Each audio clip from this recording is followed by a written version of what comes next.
Well, welcome back to Luke Live, session 16, part 2, because my computer camera froze, although the audio kept on. So I just thought I'd end it there and just continue as we're looking at Luke chapter 4, verses 14 through 30.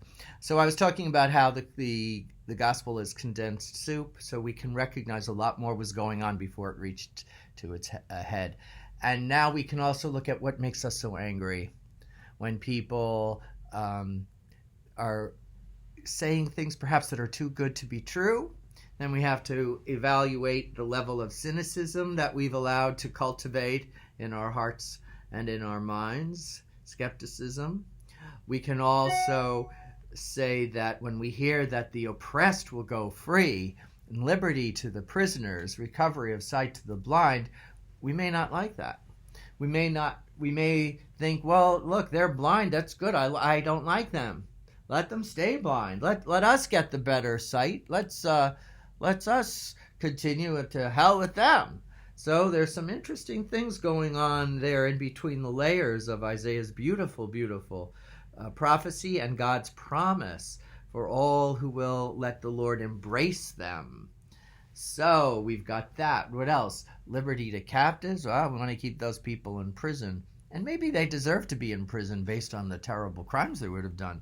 But to that sense of isolating them to the point that we denigrate the fact that they're not even human beings, despite the probably inhuman acts that some of them in prison, but a lot of people are in prison for things like they got greedy, or they stole because their life situation, not that it was right, but there's so many things like that can distance ourselves. And Jesus is saying, look, don't distance yourself. Really enter into this prophecy. Let it be fulfilled. It's part of God's promise. From the covenant at the beginning, God said, I give, but you participate, you share, you enter into the covenant as well. But no, we're not ready, Or you can have a beautiful time at Mass or at a religious service or prayer and find you're feeling wonderful, and then you get into the car and someone cuts you off in the parking lot.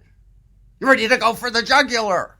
So all these things are worth our meditation. How can we lose our prayerfulness and patience so quickly? And oftentimes we're feeling it's an affront.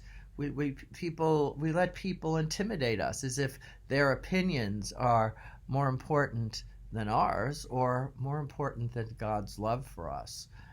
So someone else might want to denigrate me, but God never does. And we can also think, their problems, their meanness, or their defensiveness, it's more about what's going on with them. I know I do, I take far too much personally. It's not about me, and I don't have to defend myself, I mean, unless, of course, they're accusing me of something I didn't commit. But in talking about just in terms of they don't like my opinion, they don't like my sources. So I'll go back to read. Maybe I didn't get it right, or maybe I do need another perspective. Humility, that's really a very important spiritual value. So we have all these things to think about. And what is it that, how can we be free of our angers? I have a little song to finish today. I loved it. As soon as I heard it, it puts Prophet Isaiah's words, different ones, not the particular passage we heard today, but it's the vision of the kingdom. And it's put to an old song called Jerusalem, a tune that was written in the 19th century, and the words to the song were the original ones by William Blake, called Jerusalem. But this is a retelling of it using the theme, but putting other words to it. Let us pray.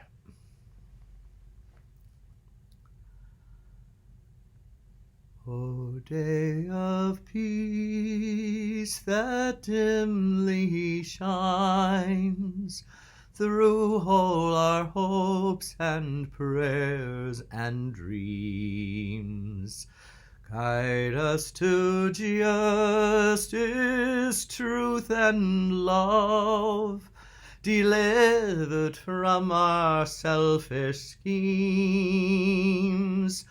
May swords of hate fall from our hands, our hearts from envy find release, till by God's grace this warring world might see Christ's promised reign of peace.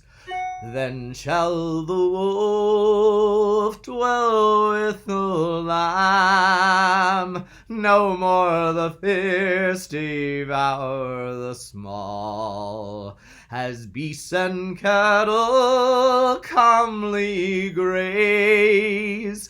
A little child shall lead us all, and enemies will learn to love. All creatures find our true accord. The hope of peace shall be fulfilled, for all the world shall know the Lord.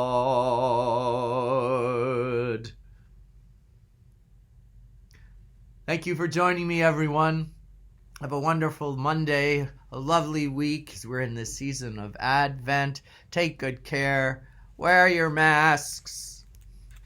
God bless. Thanks for joining me. Bye.